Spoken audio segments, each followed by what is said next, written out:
გამარჯობა, მე ვარ ლაურა გოტიაშვილი, მასწავლებელი სოფელ ძმუისიდან. ჩვენი სოფელი მდებარეობს ტყიბულის მუნიციპალიტეტში და სამანქანო გზის არარსებობის გამო სოფელი ფაქტობრივად მოწყვეტილია გარესამყაროს.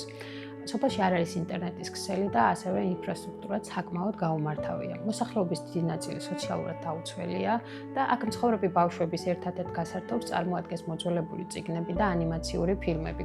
რაც ყველაზე სამწუხაროა, ჩვენ სკოლას არ აქვს გამართული ბიბლიოთეკა და ასევე არც პროექტორი. ჩემი იდეა კი მიზნად ისახავს სოფელში მცხოვრები ბავშვებისათვის სასწავლო სივრცის შექმნას, რაც გულისხმობს, რომ ჩვენი სკოლის უფერული და ნაცრისფერი ბიბლიოთეკა გარდაიქმნება ფერად და სახალისო ადგილად, სადაც ბავშვებს ექნებათ განმავითარებელი სათამაშოები, თანამედროვე სამგანზომილებიანი წიგნები და ასევე სამაგიდო ინტერაქტიული თამაშები. გარდა ამისა, საჭირო ტექნიკის დახმარებით მათ საშუალება ექნებათ, რომ ნახონ თანამედროვე ფილმები თუ ანიმაციური ფილმები, გამართონ ამ ფილმების შესახებ დისკუსიები და მსჯელობები და აიმაღლონ მათი ცოდნა როგორც წიგნიერების, ასევე მედია წიგნიერების კუთხით. ორბელიანი მეტი პლატფორმის საშუალებით კი თქვენ გაქვთ შესაძლებლობა, რომ წვლილი შეიტანოთ და დაგვეხმაროთ ერთად შევქმნათ სასწავლო სივრცე ძმუისელი ბავშვებისათვის.